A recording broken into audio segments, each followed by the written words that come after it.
Bonjour à chacune et à chacun. Nous poursuivons notre journée de récollection après avoir essayé de vous proposer quelques éléments pour faire de cette journée euh, une journée plus disponible en fait à l'action de Dieu dans nos vies, après avoir essayé de découvrir avec le livre d'Ézéchiel, cette prière vient des quatre points cardinaux, vient des quatre vents esprits. Nous allons, et après avoir découvert aussi que Jésus est le point cardinal entre Dieu et l'homme, la charnière en son humanité sainte, charnière qui est à la fois un don de Dieu à l'homme et le lieu où l'homme peut répondre à Dieu par le don de lui-même, nous allons méditer maintenant sur cette phrase de l'Évangile selon saint Jean au chapitre 16, verset 14, que nous avons mis comme titre de ce deuxième entretien. Il, l'Esprit Saint, recevra ce qui vient de moi pour vous le faire connaître. Nous avons terminé lors de notre dernière rencontre autour du thème de la science d'amour, qui est une science d'humilité et une science pratique. Cette science de la charité et de la vérité, c'est vraiment cela que le Saint-Esprit veut réaliser en nous, nous communiquer. Et il va la puiser, comme Jésus nous le dit, dans ce qui vient de Jésus, ce qui lui appartient, ce dont il est la source. Ce qui le constitue en quelque sorte, lui, le Fils de l'homme et le Fils de Dieu, qui connaît ce qu'il y a dans l'homme et qui sait aussi, parce qu'il en vient, qui est Dieu. Alors nous allons commencer par un premier point que j'ai intitulé « L'Esprit Saint et Jésus », et puis il y aura un deuxième point « L'Esprit Saint et nous », et puis il y en aura un troisième « Recevoir l'Esprit Saint ». Alors d'abord, l'Esprit Saint et Jésus. Et je prends ici quelques points simplement de l'Évangile selon Luc. Et nous savons en Luc 4.1 que Jésus est rempli de l'Esprit Saint après son baptême et qu'il s'en va au désert pour y être tenté par le diable, et il demeure là 40 jours et 40 nuits, et il est vainqueur au bout du compte, tout en notant cet aspect que dit saint Luc, Satan le quitta pour revenir à l'heure fixée. Cette plénitude de l'Esprit Saint en Jésus, évidemment, elle est comme son identité. Jésus, qui est-il? Il est celui qui est rempli de l'Esprit Saint. Et il ne l'est pas juste au moment de son baptême, non, il est rempli de l'Esprit Saint dès sa conception. L'Esprit Saint a pris Marie et l'a couverte de son ombre, et l'enfant qui va naître sera saint, il sera appelé Fils du Très-Haut. Et nous pouvons découvrir en Marie que, par Marie, grâce à son témoignage, que la grande attitude que nous retrouverons tout à l'heure lorsque nous nous poserons la question de savoir comment recevoir l'Esprit Saint, la grande attitude qui permet à l'Esprit Saint d'accomplir son œuvre en nous, c'est une attitude de grande simplicité qui se traduit en deux mots, me voici.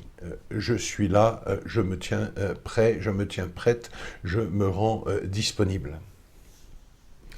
Alors, l'Esprit Saint, qui est en plénitude, qui repose en plénitude sur l'humanité de Jésus, c'est-à-dire qui la meut entièrement, qui trouve en cette humanité sainte son intelligence, sa volonté, sa sensibilité, sa mémoire, tout ce qu'il a, tout ce qu'il est comme Fils de l'homme.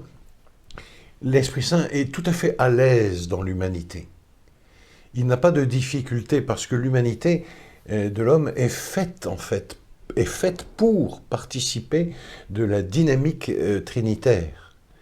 Ce qui pose un problème à l'Esprit Saint, ce n'est pas les limites de la personne humaine. Nous sommes tous limité, c'est évident. Nous vivons un certain nombre d'années dans tel lieu et pas dans tel autre, avec telle culture et pas telle autre, avec telle langue et pas telle autre, telles capacités intellectuelles ou autres, et pas toutes, évidemment. Les limites ne sont en aucun cas un obstacle à l'action de l'Esprit Saint. L'obstacle, c'est le refus de la liberté.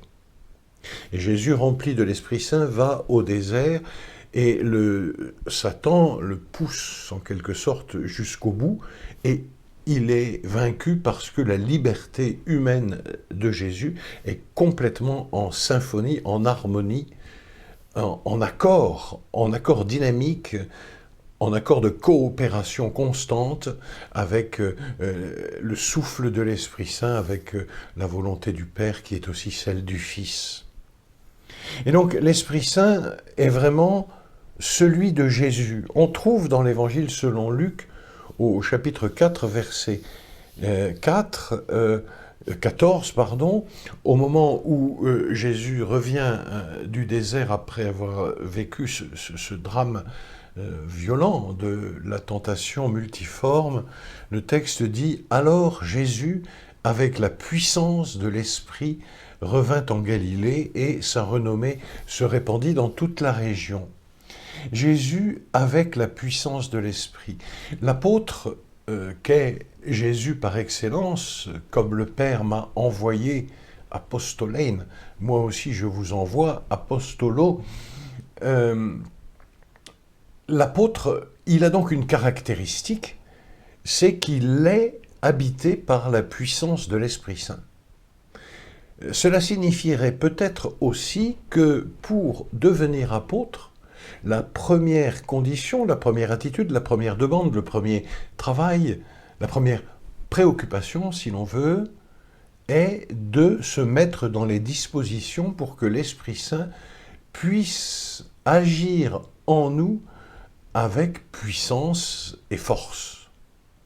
Qu'il puisse déployer en nous les énergies de Jésus Sauveur qui ne cesse de vouloir conquérir les cœurs, le nôtre et les cœurs des personnes avec lesquelles nous vivons, celles que nous côtoyons, auxquelles nous ne pensons pas forcément en les voyant comme à des personnes qui sont en attente inconsciente le plus souvent, mais combien réelle, du triomphe de l'Esprit Saint dans leur vie. Et on voit tout de suite ce que produit cette présence de l'Esprit Saint dans l'humanité de Jésus. Il enseignait. L'Esprit Saint qui va venir en nous va aussi nous rappeler tout ce que Jésus nous a dit. Et au fond, pour un baptisé, l'enseignement, enseigner, ça ne signifie pas donner des cours. Ça ne signifie même pas parler, en fait. Ça signifie laisser voir Dieu dans nos vies. Cette expression est pas de moi, bien entendu, elle est du bienheureux Père Marie-Eugène. Il dit qu'un apôtre, c'est quelqu'un qui laisse voir ce que Dieu peut faire dans une vie. Et c'est ainsi qu'il enseigne. Thérèse d'Avila, comme Thérèse de Lisieux d'ailleurs, remarquera que Jésus enseigne sans bruit de parole. Nous, évidemment, nous sommes des gens qui posent des questions, surtout les Français. Nous posons des questions bien cartésiennes, bien claires, et nous attendons des réponses bien complètes et bien claires, et si possible quand même, parce que nous sommes aussi un peu comme cela, c'est vrai, avec un petit aspect que nous pourrons critiquer. Vous savez, le fameux « oui, mais » dans nos conversations. Quelqu'un nous parle, ou bien, et nous disons quelque chose, et tout de suite on entend « oui, mais ». Ou bien, on entend aussi « et il y a aussi ceci, cela », comme si la personne ne pouvait pas faire acte juste de reconnaître, enfin, comme si je ne pouvais pas faire acte de reconnaître que je viens d'apprendre quelque chose de l'autre. Jésus enseignait. Il enseignait par son être.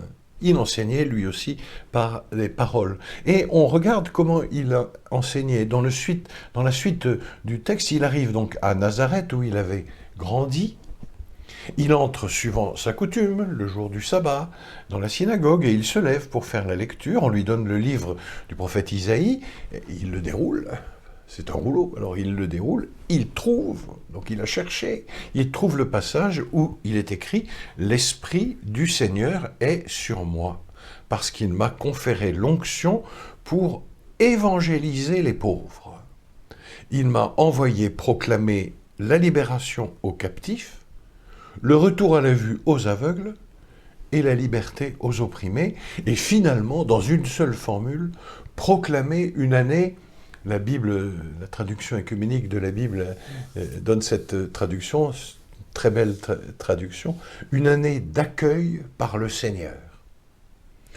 On traduit aussi une année de grâce de la part du Seigneur. Proclamer que cette année, le Seigneur t'accueille. Proclamer que cet après-midi, ce matin, ce soir, à cette minute, le Seigneur accueille. Dieu est accueil. Et la vie de Jésus montre que la capacité d'accueil de Dieu est sans limite, qu'il n'y a pas de conditions préalables à remplir, c'est sans aucune limite d'aucune espèce.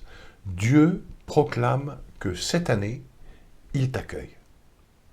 Peut-être pouvons-nous prendre un temps de silence, de recueillement, pour remercier le Seigneur d'être en ce moment évangélisé sous cet angle.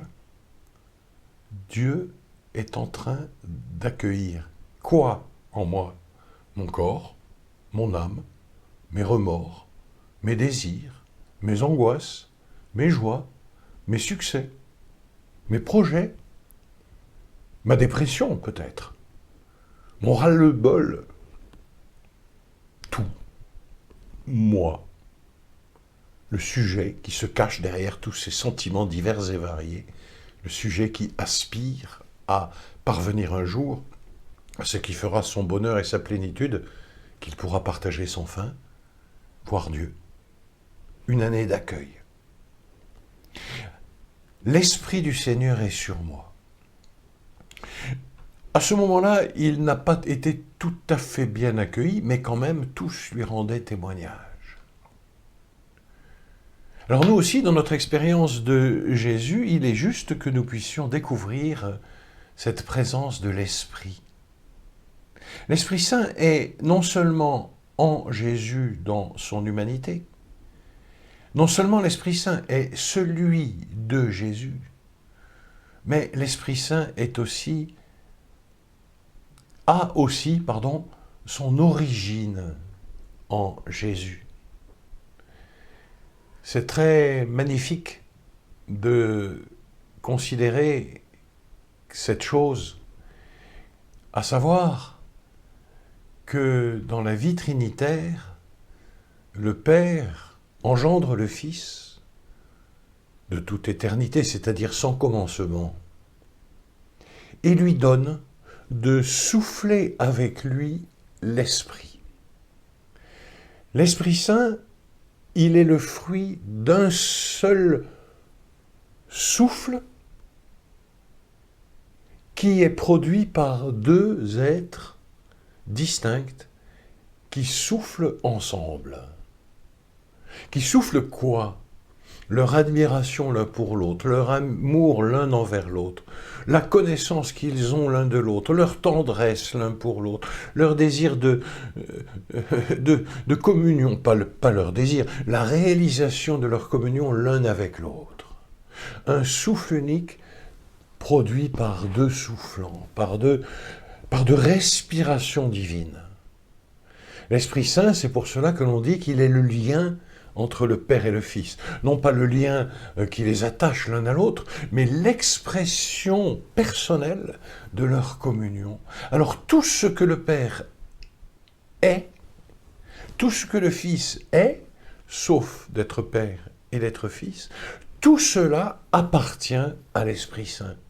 Et l'Esprit Saint, saint Augustin, quand il cherchait à le découvrir, il a trouvé dans la première lettre de saint Jean, l'amour vient de Dieu.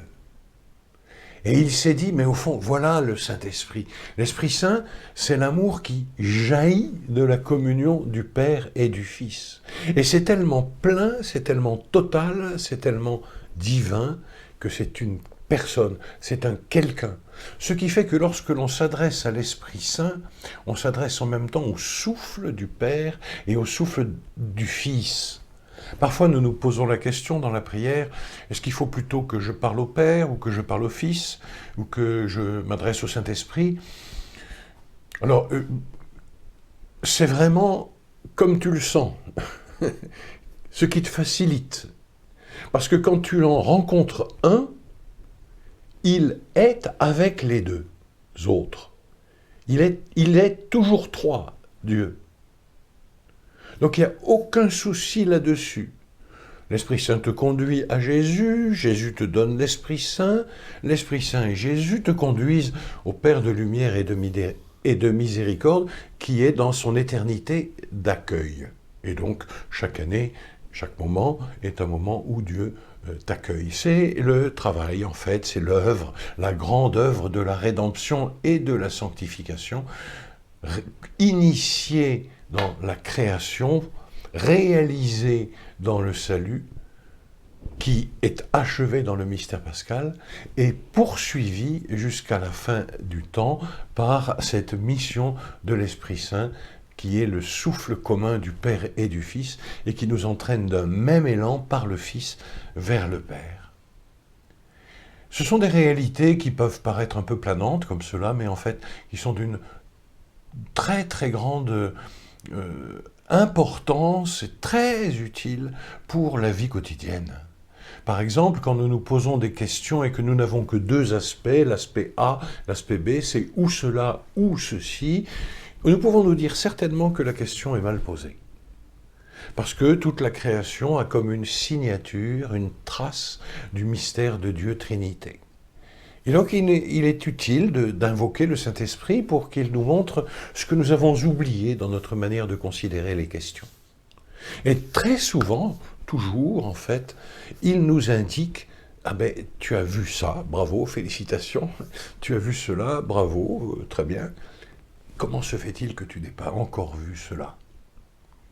Et alors, c'est ainsi que le Saint-Esprit, le dialogue avec lui, la familiarité avec lui, et nous pouvons le connaître assez bien, puisque c'est vrai, encore une fois, nous ne savons ni d'où il vient, ni d'où il va, mais nous entendons sa voix. Et donc sa voix, c'est la voix de Jésus. Alors en fréquentant la voix de Jésus, nous découvrons l'être de l'Esprit Saint, et nous apprenons progressivement à repérer son action dans nos vies.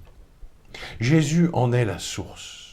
L'Esprit Saint est Jésus, Jésus en est rempli, l'Esprit Saint est sur lui et l'envoie, et Jésus en est la source. Alors, l'Esprit Saint est nous, maintenant. Juste quelques mots comme cela, parce que les vidéos, c'est bien, mais moi, je ne vois pas votre visage, je vois juste le trou noir de l'objectif de la caméra, et ça n'est pas très facile, je ne vous le cache pas, mais enfin, on fait comme on peut. L'Esprit Saint est nous.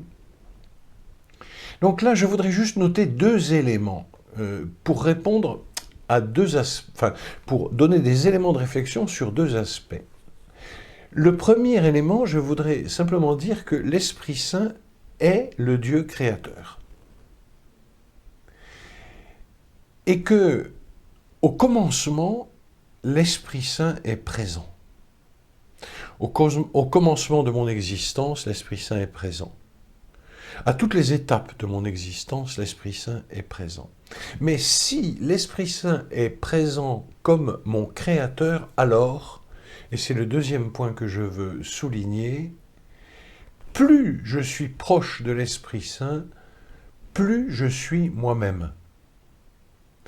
L'Esprit Saint ne va pas établir une sorte de superstructure de ma personnalité, qui soit bien adaptée à Dieu. Non. Le travail de l'Esprit Saint, c'est de manifester au plus profond de ce que je suis les potentialités qui me sont données parce que Dieu m'a créé comme cela, de devenir véritablement membre du Christ et moi aussi de recevoir l'onction de l'Esprit Saint, c'est-à-dire cette action pénétrante qui envahit progressivement toutes mes facultés, mon psychisme, mon corps, tout ce que je suis, et me rend conforme à Jésus, c'est-à-dire me rend pleinement à ma dignité. Par conséquent, une des questions importantes de notre vie chrétienne, c'est de savoir par quels moyens l'Esprit Saint peut prendre possession de mes facultés, de mes réflexes, de mes sentiments. Il faudrait ici parler longuement de ce que le bienheureux Père Marie-Eugène décrit magnifiquement dans « Je veux voir Dieu » lorsqu'il parle des dons du Saint-Esprit. Ça pourrait être l'occasion d'une prochaine journée de ressourcement, ou même d'une longue retraite, pourquoi pas.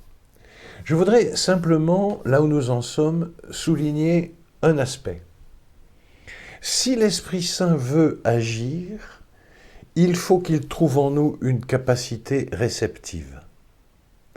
Si l'Esprit Saint veut agir, ce n'est en aucun cas pour diminuer notre liberté ou pour prendre la place de notre liberté.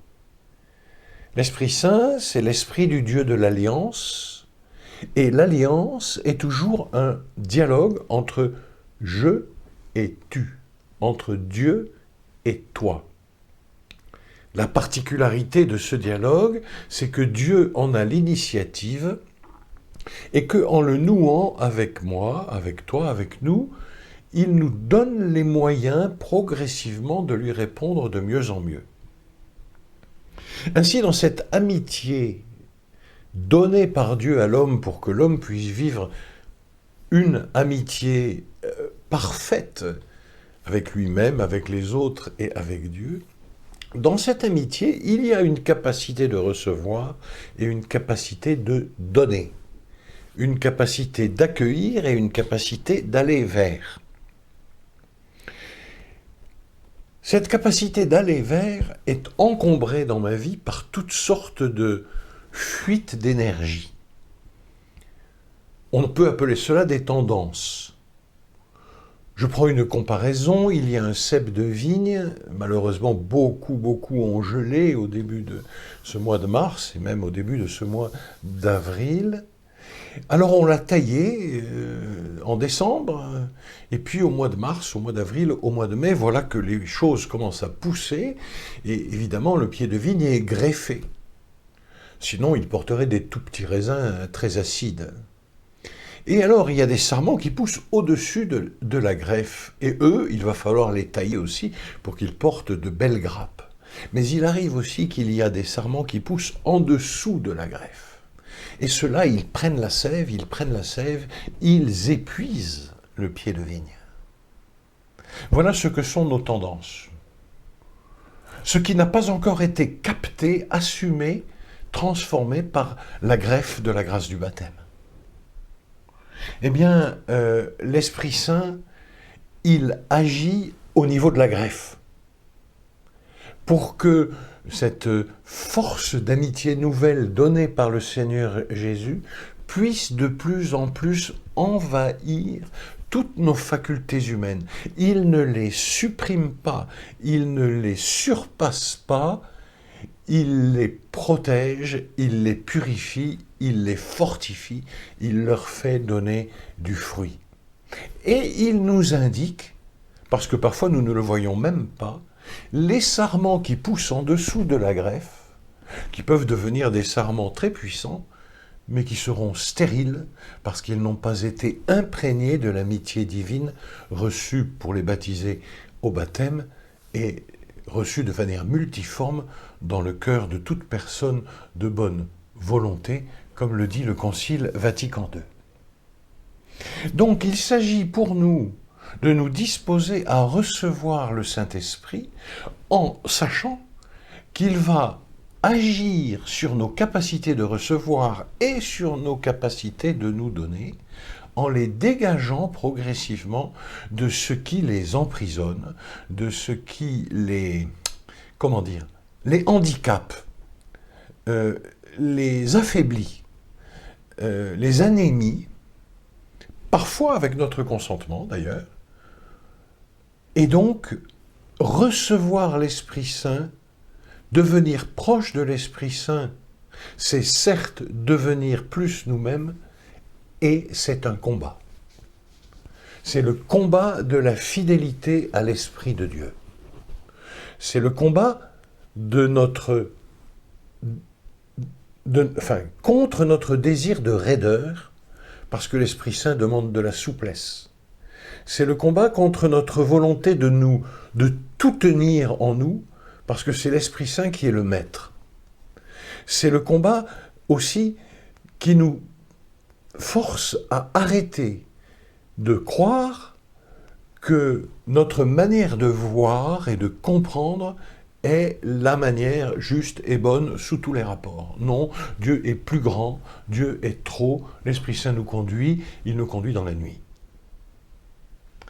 L'Esprit Saint et nous, c'est un magnifique thème.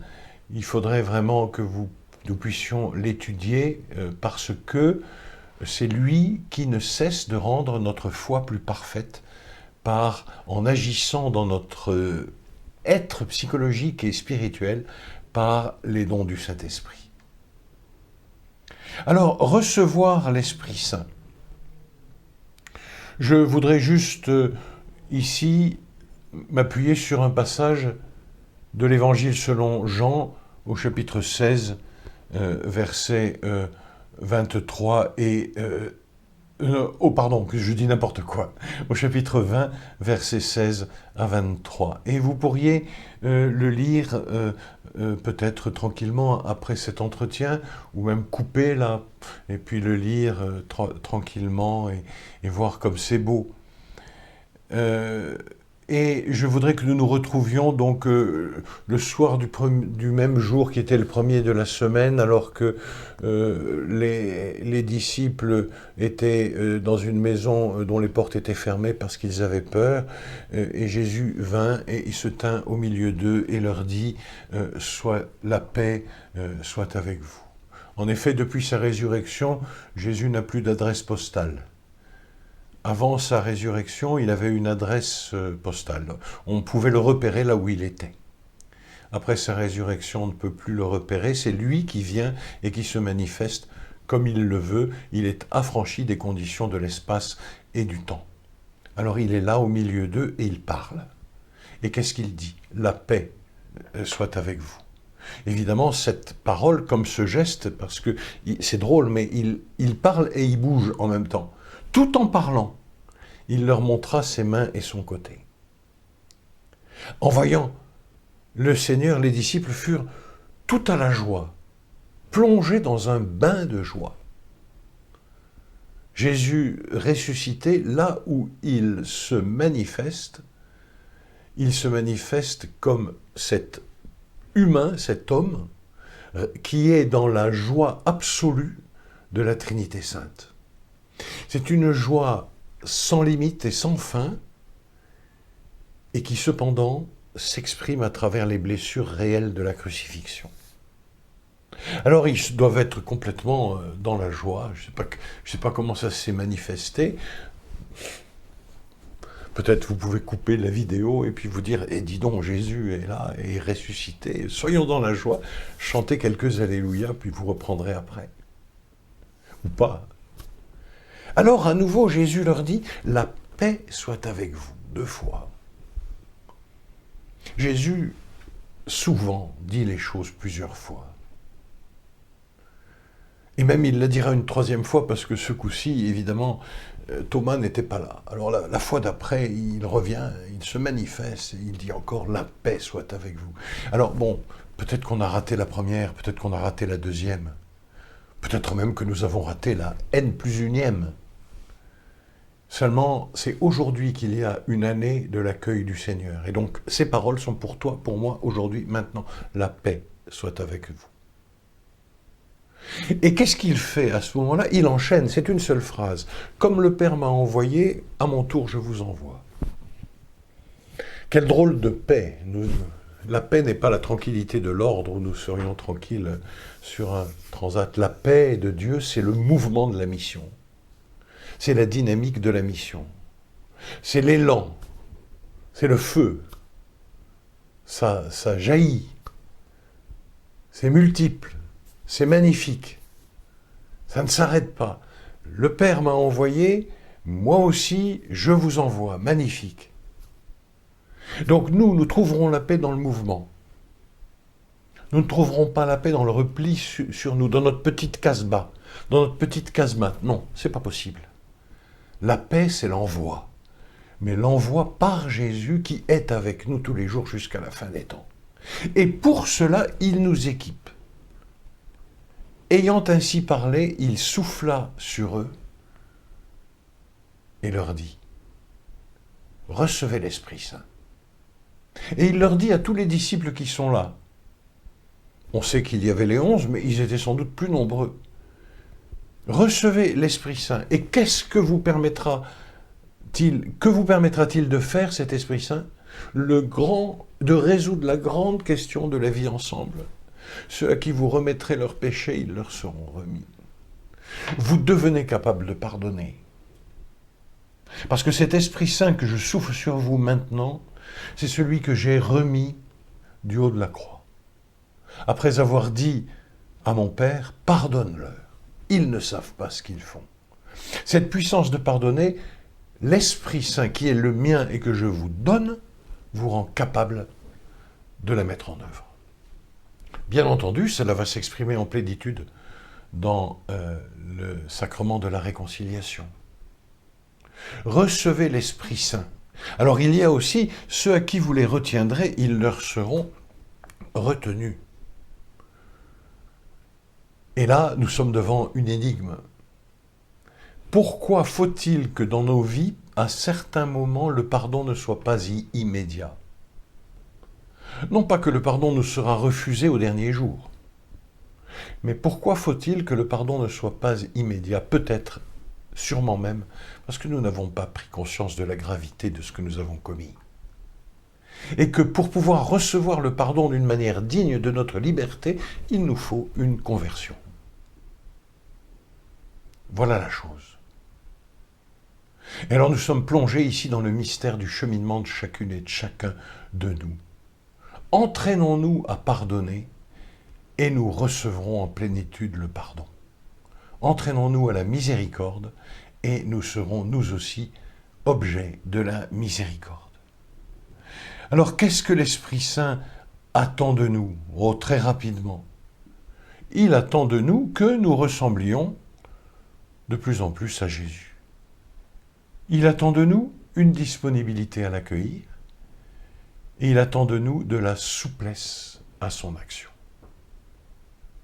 Et je voudrais terminer avec une petite réflexion que j'ai intitulée « Aux âmes simples, il ne faut pas de moyens compliqués ». C'est une phrase de Thérèse, de l'enfant Jésus.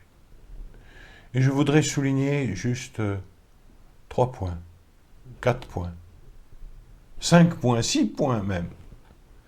Le premier, c'est « Accroche-toi à tes paroles priantes ». C'est la prière la plus sûre, la prière vocale, dit le pape François. Reprends le chemin tranquille des invocations à l'Esprit Saint. Donne-moi la sagesse assise auprès de toi. Viens, Esprit Saint. Jésus, Seigneur, aie pitié de moi, pécheur. Je te salue, Marie. Accroche-toi à ta prière vocale. Réapprends-la si tu ne la sais plus. L'Esprit Saint est très à l'aise avec les moyens simples, beaucoup plus qu'avec les moyens sophistiqués. Récite souvent la prière que tu as reçue du Seigneur, notre Père, qui es aux cieux. Appelle Saint Joseph.